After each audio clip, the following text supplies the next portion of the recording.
Hi, this is Aaliyah Sky Fox. I wanted to talk to you today about a topic that's usually kind of heavy for people, but I don't think it needs to be anymore. I think we need to bring some light into this topic. The topic is suicidal ideation, suicidal thoughts. Um, and yeah, I just want to go over some points and the reason why I'm sort of a mini expert on this topic and my breakthroughs around it. So first, a little of my history. I started having, well, my first suicidal thought of I wish I was dead.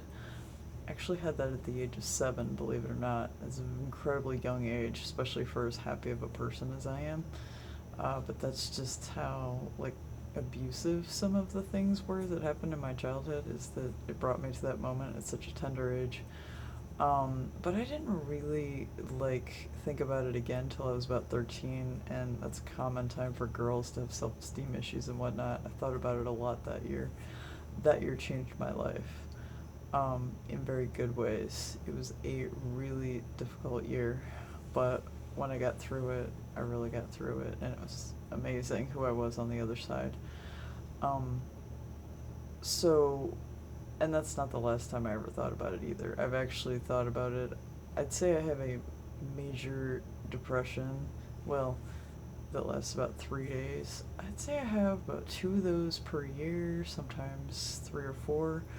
Um, and I'm 42 now, so that's a lot of times. And I usually think the thought I want to die, or I start making plans for it, during those episodes. Um, Normally, I come back from it. Obviously, I'm here to talk about it, so obviously, it's something I've struggled with a lot. But I have a little bit different of a viewpoint on the purpose that it serves. I don't think that it's necessarily always a bad thing. Um, yeah, so I think my brother also is another great example of someone who's thought about it a lot. I mean, to the point of actually ordering substances that will make him fall asleep and never wake up again. It's like the sleeping pills from the 50s that people used to commit suicide with all the time. They have been made illegal since the 50s, but you can still get them from China and other countries. Um, my brother has been very suicidal for like so many years, and I thought I was going to lose him so many times that I basically really had to come to terms with death, and that my brother was not going to be with us, probably very unlikely my entire life. I was probably going to outlive him, even though I'm older, several years older.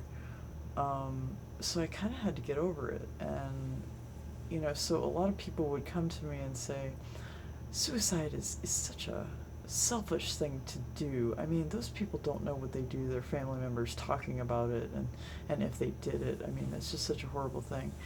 So I want to stop those people right dead in their tracks, because actually I think who's being selfish is the person who says that and believes that. Okay, first of all, I'm not here for your pleasure. I am not here to make you happy. I'm not here to avoid your sadness. I don't care if you're my mother, my husband, my brother. I do not exist for the sole purpose of your joy. I'm not codependent with you like that. Not to say I don't love you, not to say that I want to cause you harm. It would be the last thing on earth I would ever want to do is cause you harm. However, if I am suffering so much that I can't even stand my own life anymore, you should allow me the relief of not having to participate in life anymore. Life is a choice. I don't have to continue participating. If I change my mind about wanting to be here, I should be able to do that at any time. I should not be forced to have to stay here by any laws or by any people that I feel beholden and obligated to. Like, actually, all that burden is probably what makes me feel so suffocated that I actually want to die, because I feel like I have no way out. All these people relying on me, all these responsibilities, all this stuff going on. That's what's making me feel so imprisoned in my own life that I actually would want to die in the first place. So I don't really think that ideology is really working. I don't really feel like it's effective. I don't think it works. I mean, basically, that's guilting people into staying alive. which is kind of like BS. You don't guilt people into it. That's, again, codependent. That's, if I'm going to stay alive just for you, I am so codependent. And guess what? I'm probably going to get to the point of wanting to die again because I'm so codependent with you that I get suffocated by the relationship. And it becomes the reason I want to die. So to me, what I want to do is continue lifting and liberating myself from all the things that make me feel suffocated. And by having those suicidal thoughts and realizing just how bad my psychology is getting at that moment, and I'm thinking about those things, but I'm allowing myself a way out. That's the important thing. I think people who are really depressed, they need a way out. They need to know that there's some freedom in their life. If they have no other freedom, which I know when I'm feeling like I want to die, it's because I feel like I have no options. I have basically closed in all my options and I'm in this tiny little box that no human could possibly ever live in. And I continue to make that box smaller and smaller around myself until I literally can't even breathe, until I literally don't even know how to live my life. There's so much perfection, and I cannot meet all the standards of perfection that I have set for myself. So basically, I want to die because my life is never going to be perfect to my standard. So basically, my standards need to change. I need to loosen, I need to breathe, I need to allow myself to be human because guess what? Humanity is not perfect according to our vision in our mind. That's what is. We are trying to make life here on planet Earth heaven. We are trying to make it mimic what we will experience at some other time and place. But we're on Earth. Like, it's kind of hard to make it exactly that way right now. People are starving. People are hungry. People have illness. People feel bad about themselves. People don't live their dreams. People are living in crappy apartments that are falling in on them. They're living in bad health without money. They can't pay their student loans off. I mean, you name it. There's lots of pressure, and it's hard to live up to all the standards that society has set for us. All the people around us have set for us, what we have set for us. And I think we kind of lose sight of who we are and our weirdness, and that our joy is in our weirdness and our uniqueness. And that we don't have to be normal according to some standard. We don't have to be perfect.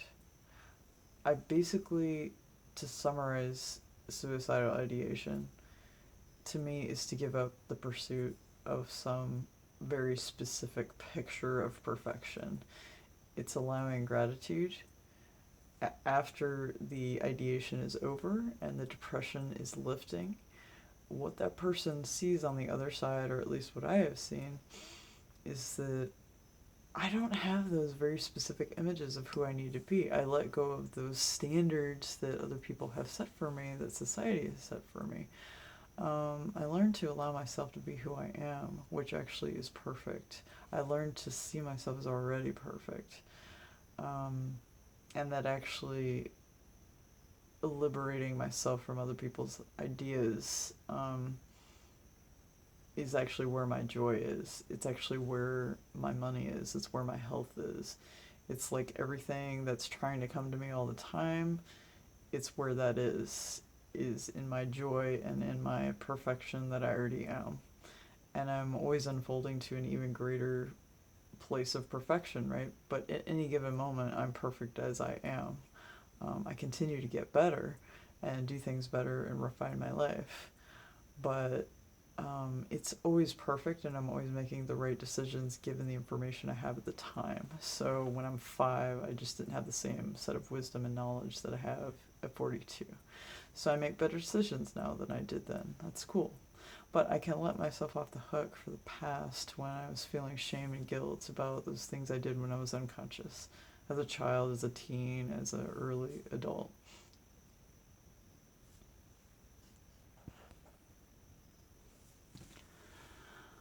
One more thing that I'd like to add.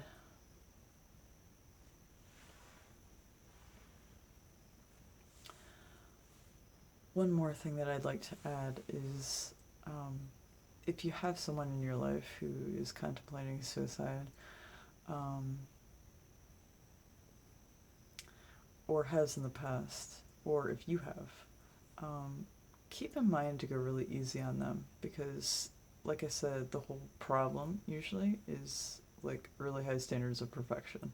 As if we should never have a suicidal thought, as if we should never think about murdering other people, as if we should never think about, quitting our job. I mean, stopping making money and just going and living in the woods, like whatever. Like, we have a lot of thoughts. As humans, we have a lot of thoughts. Doesn't mean we act on most or even any of them.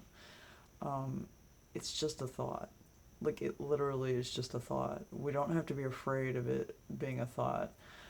Um, but it is an indicator of something. So definitely, if you're having thoughts like that, it shows very deep depression, and you may or may not want to seek help for it. I think you might want to seek help from friends or professionals, to help you through it. If it's really bad and you don't think you can handle it on your own, that's cool.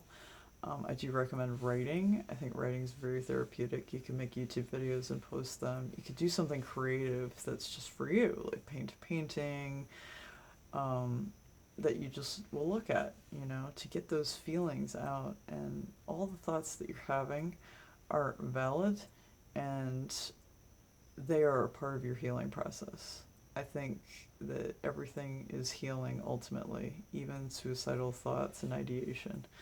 Um, if you stick around to see your life through, you're gonna see that you're a very different person after having gotten through that, and you are someone even more than before that you could be proud of, that you could be amazed by, that you could be inspired by.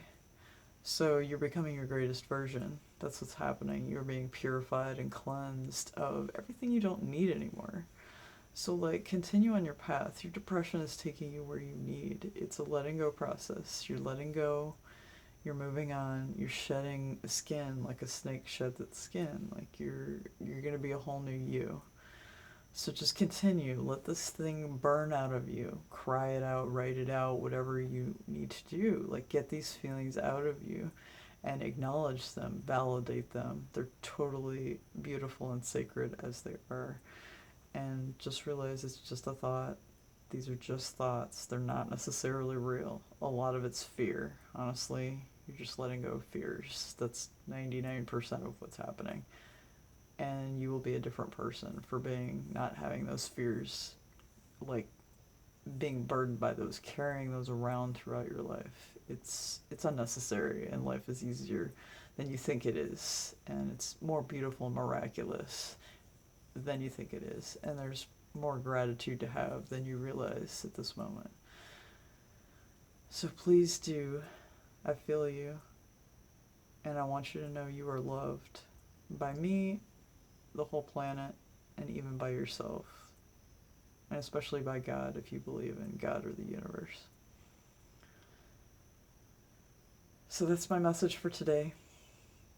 If you or someone you love is struggling with suicidal thoughts and you cannot seem to get through them on your own or by any of the things I suggested, feel free to call me, because I would more than love to walk you through what you're going through, and I would love to listen and validate what you're going through. And just listen, just hear your pain. I won't take it in. It will not hurt me. Do not worry. I'm a very strong person, and I would love to be here for you. So please call me at the number below. Thanks. Namaste.